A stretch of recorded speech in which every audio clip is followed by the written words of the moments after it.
Yan. Para sa mga taong ginawa mong mundo. Na dapat hindi naman. Kasi tao nga lang siya, wag nating gawing mundo natin. Ay, sabi. Pero mahirap kapag mahal mo kasi, at some point, ilalagay mo siya sa gitna ng buhay mo. Sa center ng universe mo. Mahal mo kasi. Yan. Okay lang, no regrets pagdating sa pagmamahal. Ang importante, binigay mo, 'di ba? Kung hindi niya na-appreciate, iniwan ka din niya sa bandang dulo, hindi mo kasalanan 'yun. Yun na lang. 'Di ba?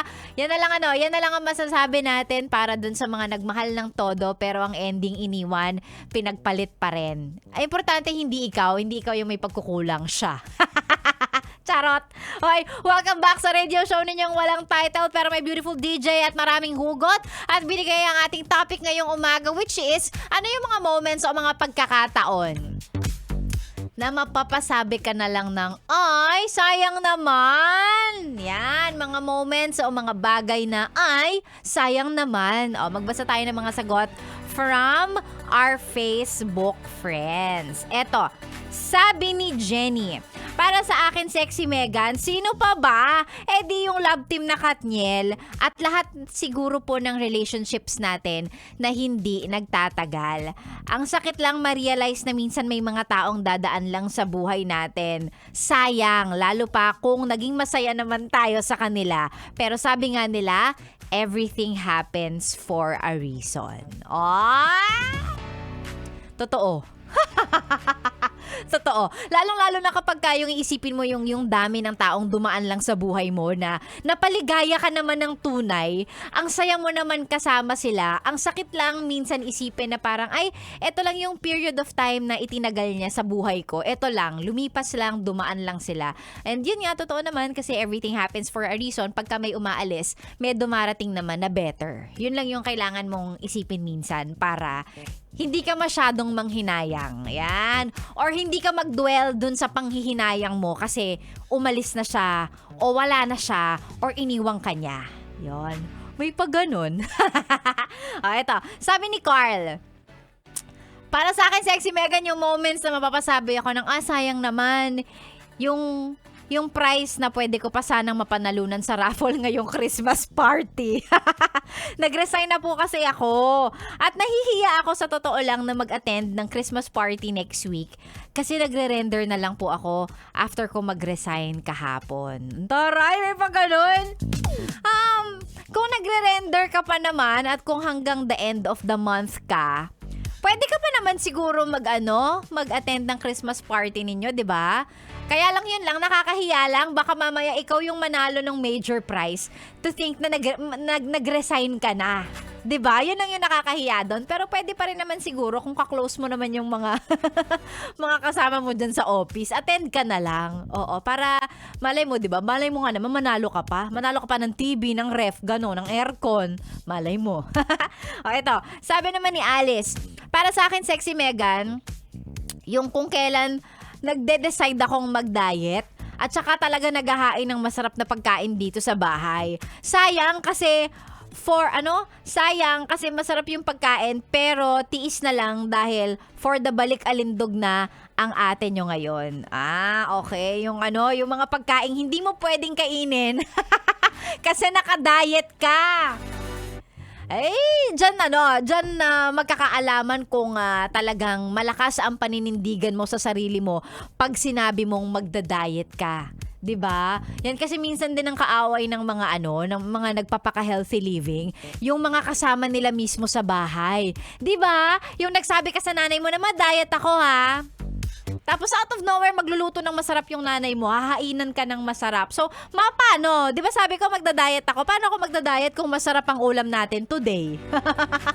Nakakainis kung minsan. Pero sige B, I support you. Go, ilaban mo yan. Tiisin mo ang wag pagkain ng masarap na pagkain na kung ano man nang ihahain sa'yo dyan sa bahay. Oo. Pagalingan na lang ng pagtitiis. Di ba? O, eto. Sabi ni Bianca, para sa akin, Sexy Megan, yung mga moments o mga bagay na napapasabi ako ng ay sayang naman, ay siguro doon na lang sa lahat ng opportunity na pinalagpas ko para sa kanya. Dahil mas pinili ko ang jowa kaysa sa karir. O, ngayon alam mo na, nanghihinayang ka tuloy, Bianca. Alam nyo, yan ang lagi kong sinasabi. Sabi ko na parang, kapag darating ka sa pagkakataon na pipili ka between love life and career, kung may chance, career muna piliin mo, B. Ha? Career muna. Kasi yung pagmamahal, o kunwari yung jowa mo, kung talagang mahal ka niya, that person will be with you along the way habang inaabot mo yung pangarap mo.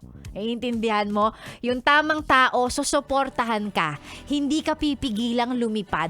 Susuportahan kang abutin yung pangarap mo. Siya pa ang mag-i-encourage sa'yo. Maiintindihan niya kung bakit yun ang pipiliin mo. Ito ay sa akin lang naman ha. Opinion ko lang naman. So if you're given the chance, like ako, pagka sinabi na, ano ba pipiliin mo, yung career ba muna o yung love life, ganyan.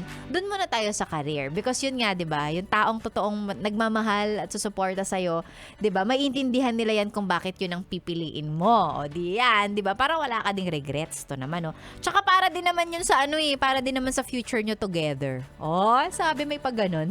O eto, last na. Sabi naman ni Harold, para sa akin, Sexy Megan, ang totoong sayang ay si Queen Michelle D. # walang mag-move on. Siya ang tunay na sayang, sinayang daw ng Miss You. O, mukhang hindi pa maka-move on si Harold, ha?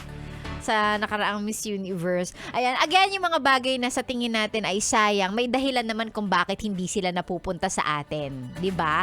Maaaring hindi talaga siya para sa'yo or baka hindi pa para makuha mo. Yan. Gaya nga nung sinabi kanina nung isa, no, everything happens for a reason. You might not get it now. You might not get it today or in the next few weeks and months.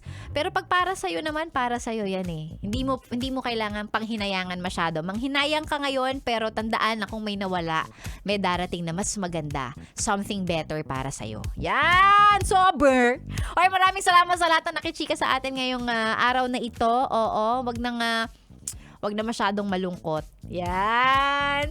Wag na masyadong malungkot yung mga affected dyan sa hiwalayan ng Katniel. Parang ako lang. Hindi naman fan pero affected. Tagal kasi nila, 11 years. Ano ba? O, ilalayas na ako. Susunod na syempre, tinanong ko siya kung affected daw ba siya sa hiwalayan ng Katniel. Sabi niya, oo. Oo, din ang sagot ni Ganda Wanda. Siya na po ang susunod. 9:00 hanggang mamayang tanghali. And of course, kasama ang mga nagbabalik para sa ating wild card dahil ngayong araw natin malalaman kung sino ang mag-a-advance or magkakaroon ng pangalawang chance, no? Magkakaroon ng chance ang lumaban sa grand finals happening on December 8 po yan. Ayan. Susunod na po, Ganda Wanda. And I'll see you guys again on Monday. Have a great weekend, everybody. Nawa makapagpahinga kayo, no? Makahanap ng panahon para sa sarili, makapag-me time. And of course, keep us on the background. I'll see you guys again on Monday. Ito po ang stasyong nakakayang, nakaka-fresh. Nakasama ninyo ang inyong ka-sexy time tuwing 6 to 9. Walang iba, Sexy Megan. Dito lang sa stasyong makakapagpayang and fresh sa'yo, ha? Kahit pa kaka-break up nyo lang. Eme! 101.1. Yes, the best. Happy Friday, everybody!